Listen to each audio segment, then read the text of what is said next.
Let's get one thing straight. Superman. The movie isn't just a superhero film, it's the founding myth of American cinema. Before Donner, superheroes were campy jokes. Then he gave us a god who walks among us, and we've been chasing that high ever since. But here's the kicker.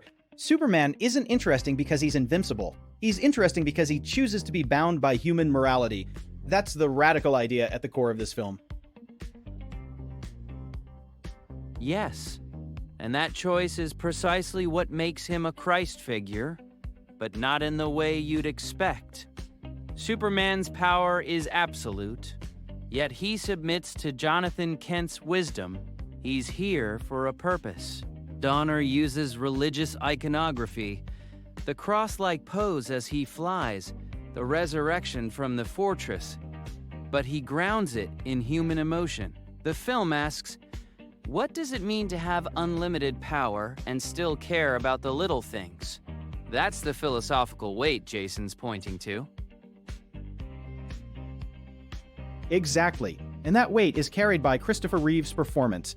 He sells the duality. The bumbling Clark Kent is a performance, while Superman is the real person. Most actors would play it the other way, the secret identity as the authentic self. But Reeve understands that Kal-El's true identity is his humanity.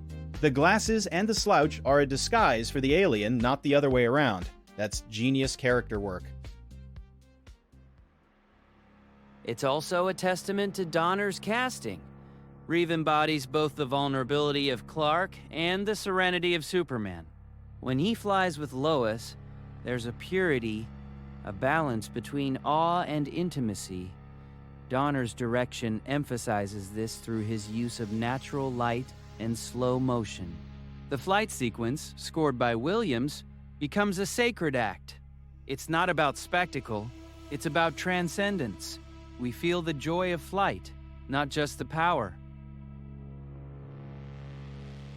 And that joy is undercut by tragedy. Donner understood that a god without pathos is boring, so he gives Superman the ultimate stakes. He can save the world, but he can't save everyone. The scene where he reverses time to save Lois, that's a cheat, some say, but it's not about logic, it's about the agony of choice. He breaks the ultimate rule for love. That's human, not godlike. It makes him relatable. The time reversal is often criticized, but I'd argue it's the film's most profound statement. It's not a cheat. It's a metaphor for the impossible weight of responsibility. Superman could always do that, but he chooses not to. Only when love becomes the motivating force does he surpass his own moral code. This aligns with Nietzsche. The Übermensch creates his own values. Superman's love for Lois redefines his morality. It's dangerous and beautiful. That's why Superman endures.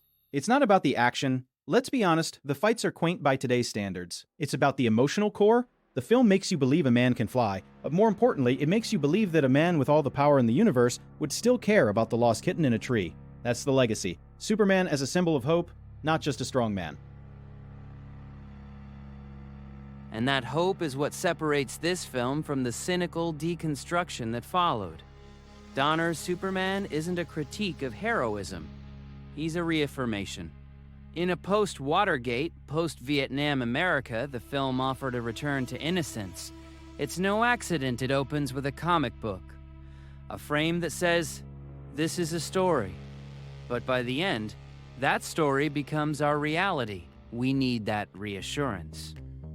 Now more than ever. Alright, here's where I get sappy. This movie made me want to be better. That's why we're still talking about it. If you haven't seen it, do yourself a favor. If you have, watch it again and look for the subtext. Drop a comment, what's your favorite Superman moment, and subscribe because we're just getting started.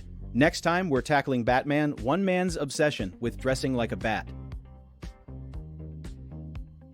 And as we close, remember that Superman's greatest power isn't flight or strength, it's his ability to inspire. Donner's film reminds us that the real superheroes are the ones who choose kindness in a world that often doesn't. That's a message worth revisiting. This is Marcus, signing off. Stay hopeful.